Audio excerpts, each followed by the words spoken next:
আলাইকুম। আজ আমি রান্না করব ইলিশ মাছের কোরমা। ইলিশ মাছের কোরমা রান্না করা খুব সহজ। যা যা লাগবে: ইলিশ মাছের সুন্দর কিছু পিস, পেঁয়াজ কুচি 2-3 টেবিল চামচ, পেঁয়াজ বাটা আধা কাপ, তরল দুধ আধা কাপ, টক দই 3 টেবিল চামচ, সামান্য পেঁয়াজ বেরেস্তা, কিশমিশ, শুকনো মরিচ গুঁড়া আধা চা চামচ, জিরা গুঁড়া আধা চা চামচ, তেজপাতা 2টি, সাদা এলাচ 2টি, দারুচিনি টুকরা 3টি, 1 চা চামচ ময়দা, 1 টেবিল চামচ বাদাম বাটা, আস্ত কাঁচা মরিচ, স্বাদমতো লবণ, আদা বাটা আধা চা চামচ, রসুন বাটা আধা চা চামচ, আধা চা চামচ কেওড়া জল, 2 টেবিল চামচ সয়াবিন অয়েল। আর লাগবে ভালো কোয়ালিটির ঘি। আমি খাঁটি গাওয়া ঘি নিয়েছি। এ হচ্ছে উপকরণ। এখন আমি দেখাবো কিভাবে ইলিশ মাছের কোরমা রান্না করতে হয়। 2 টেবিল চামচ তেল দিয়ে দিচ্ছি, আস্ত গরম মশলাগুলো দিয়ে দিচ্ছি, পেঁয়াজ কুচি,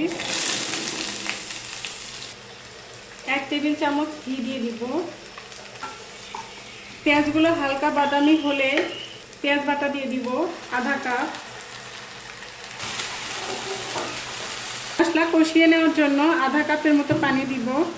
শুকনো মরিচ গুঁড়া আর জিরা গুঁড়া দিয়ে দিচ্ছি, আদা রসুন বাটা, লবণ দিচ্ছি 1 চা চামচের একটু কম, লাগলে পরে টেস্ট করে দিব।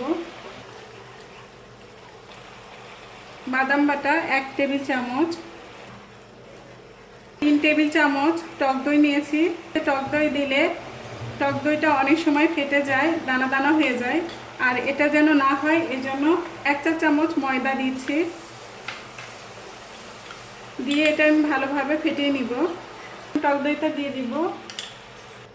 টক দই দেওয়ার পর এভাবে ঘন ঘন নাড়তে হবে, তাহলে দইটা ফেটে যাবে না, দইটা ভালোভাবে ঝোলের সাথে মিশে যাবে।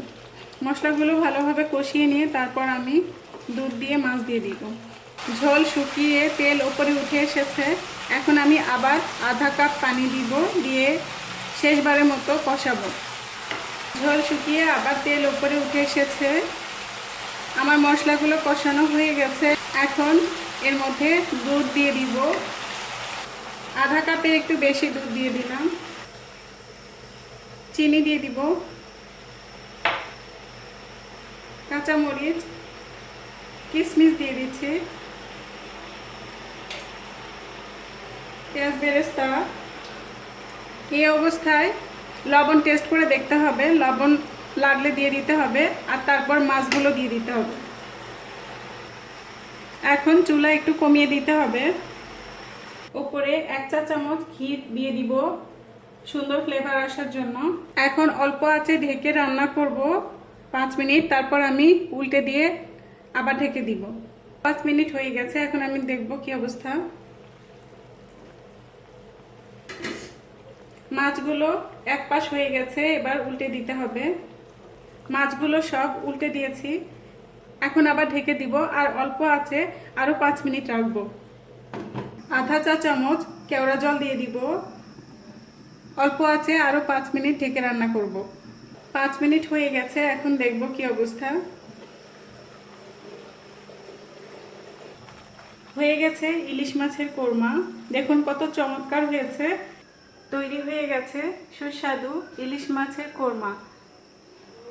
ভিডিওটি দেখার জন্য অনেক ধন্যবাদ। আমার চ্যানেল সাবস্ক্রাইব করে সাথে থাকুন আরও অনেক মজার মজার রান্নার ভিডিও দেখার জন্য।